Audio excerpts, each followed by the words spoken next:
আলু থেকে কাঁচা শাকসবজির দাম যত বাড়ছে, সরকারের কপালে চিন্তার ভাঁজ ততই বাড়ছে। প্রচণ্ড গরম আর ভয়ানক বন্যায় বিগত কয়েকদিনে ক্রমাগত বেড়েছে আলু ও শাকসবজির দাম। উপযুক্ত যোগানের অভাবে বেশ কিছু সবজির দাম বর্তমানে সাধারণ মানুষের নাগালের বাইরে। দাম যেভাবে বাড়ছে তাতে উদ্বিগ্ন রাজ্য সরকার। আলু সহ অন্যান্য সবজির দাম নিয়ন্ত্রণে রাখতে আজ বিকেল 4:30 নবান্নে মুখ্যমন্ত্রী মমতা ব্যানার্জির নেতৃত্বে একটি জরুরি বৈঠকে বসে টাস্ক ফোর্সের সদস্যরা। আলু ব্যবসায়ীদের প্রতিনিধি হিসেবে এই বৈঠকে উপস্থিত ছিলেন পশ্চিমবঙ্গ প্রগতিশীল আলু ব্যবসায়ী সমিতির রাজ্য সম্পাদক লালু মুখার্জি।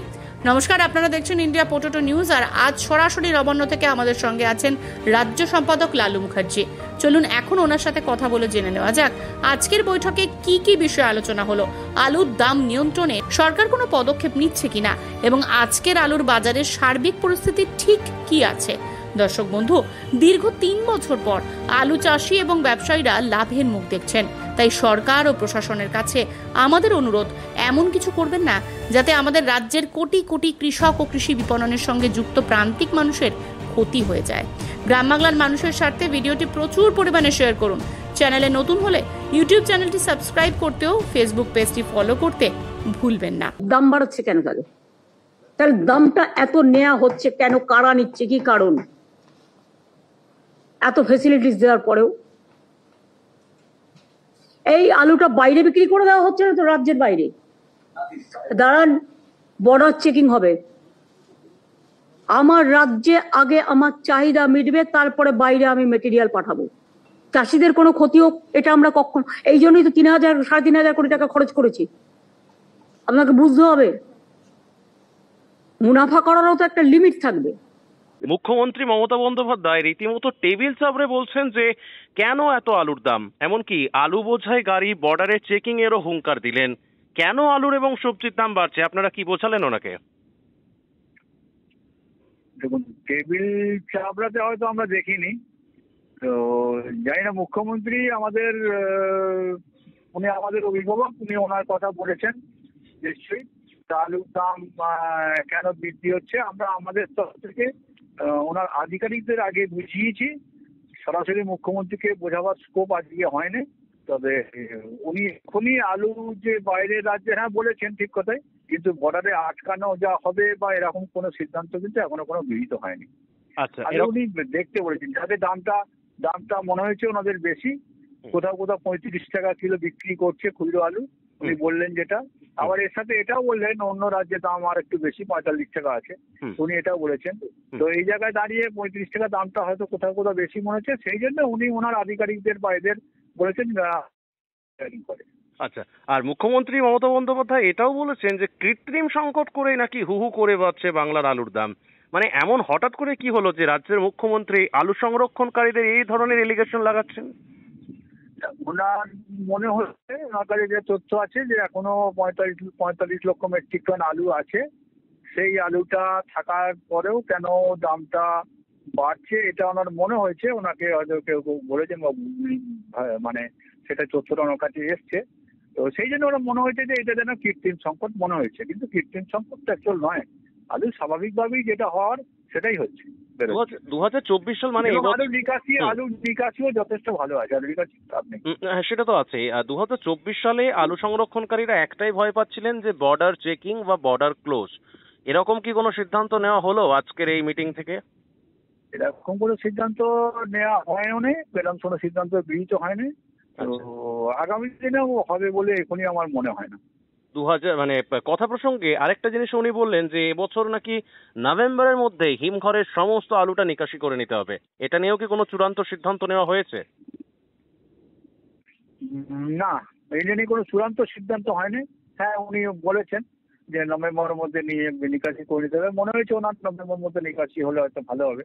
তো সেই জায়গায় আগামী দিন নভেম্বরে কি আলুটা থাকে, আমাদের এমনি তো রিলিজের সিস্টেমটাই নভেম্বর পর্যন্ত নিকাশি, পয়লা মার্চ থেকে 30শে নভেম্বর। তো সেটা নভেম্বরে কি আলু থাকে দেখে তারপর সিদ্ধান্ত হয় এক্সটেনশন করা হবে কিনা। তো সেইভাবে আগামী দিন সেইভাবেই হবে। বেশ, সাধারণ মানুষের বাজারে সবজি এবং আলু কিনতে এসে নাভিশ্বাস উঠছে বা এর পরিপ্রেক্ষিতে সরকার মিটিং করছে, এটা তো ভালো কথা। কিন্তু আপনারা এটা বলেননি যে যখন সারের কালোবাজারি হয় বা কৃষককে চড়া দামে বীজ কিনতে হয়, তখন কেন এই ধরনের মিটিং গুলো হয় না? দেখুন, এই মিটিংটা তো সেই মিটিং নয় যে যেখানে বলার আমাদের স্কোপটা আছে। তো কখনো কখনো সময় সুযোগ পেলে নিশ্চয়ই বলবো। ওনার কাছে মানে কোনো একজন মিটিং এ মানে স্টকারদের পক্ষে দেখলাম বলার চেষ্টা করছেন, আপনিও কথা বলছিলেন, আমি শুনলাম, এই মিটিংটা দেখছিলাম ফোনেতে। তো মানে উনি এমনও বলতে চাইলেন যে মানে কেউ যাতে পয়সা না খায় তারও একটা হুঁশিয়ারি দিলেন। তাহলে কি এর থেকে কি বোঝা যাচ্ছে? না, এর আগে আলু 2014 সালে যখন আটকে ছিল তখন হয়তো ওনার কাছে পরবর্তী দিনে হয়তো রিপোর্ট এসেছিল যে আলু বর্ডারে আটকানো বা এর জন্য কোথাও হয়তো কেউ তো সে কেউ হতে পারে পয়সা কোনো লেনদেন হয়েছে বলে হয়তো কোনো রিপোর্ট ছিল, সেই পরিপ্রেক্ষিতে উনি বলেছেন। আচ্ছা, আমার মনে হয় এটা শুনে মনে হলো। আজকের মিটিং এ কারা কারা উপস্থিত ছিলেন, মানে আলু ব্যবসায়ী সমিতির তরফ থেকে আপনি ছাড়াও আর কারা কারা ছিলেন? আমি ছিলাম আলু ব্যবসায়ী সমিতি থেকে, আর আমাদের হিমঘর মালিক ওনার অ্যাসোসিয়েশনের আমাদের ছিলেন সভাপতি এবং আমাদের অভিভাবু ছিলেন। আচ্ছা, আর বাকি মিনিস্টার মন্ত্রীরা যারা ছিলেন, স্বপন বাবু ছিলেন, স্বপন দেবনাথ ছিলেন, পরেশ বাবু ছিলেন, পরেশ অধিকারী, সুমন চট্টোপাধ্যায়, প্রদীপ মজুমদার, তো এনারা ছিলেন। বাকি আধিকারিকরা সব ছিলেন, উচ্চ পর্যায়ের আধিকারিকরা ছিলেন এবং অন্যান্য সবজি মার্কেটেরও প্রতিনিধিরা ছিলেন সেই জায়গায়। তো মোটামুটি ওভারঅল তাহলে মানে কি সিদ্ধান্ত নেওয়া হলো, মানে আজকের মিটিং থেকে জিস্ট কি দাঁড়ালো? দেখুন, বিভিন্ন সবজির যে সমস্ত দামগুলো বাড়া আছে সেই সবজিগুলো যাতে দামটা একটা কন্ট্রোলের মধ্যে থাকে, সমস্ত রকম সবজি, তো সেটা উনি ওনার আধিকারিকদের এবং ওনার এনফোর্সমেন্ট ব্রাঞ্চকে বললেন একটু আপনারা মনিটরিং করুন, করে দেখুন। এটাই দেখলাম ওনার বক্তব্য থেকে বেরিয়ে এলো। আচ্ছা, উনি তো বোধহয় 10 দিন বাদে উনি রিভিউ করবেন। 10 দিন বাদে বা 1 সপ্তাহ ছাড়া একটা রিভিউ মিটিং করার জন্য একটা রিভিউ। হ্যাঁ, আচ্ছা, তো এইটাই বেরিয়ে একদম। আর এর পরিপ্রেক্ষিতে তাহলে আমাদের সাধারণ মানুষ যারা আমাদের অডিয়েন্স, মানে আলু স্টকার, আলু সংরক্ষণকারী, তাদেরকে আপনি কি বলবেন এই মিটিং থেকে বেরিয়ে আসার পর? আলু সংরক্ষণকারী তো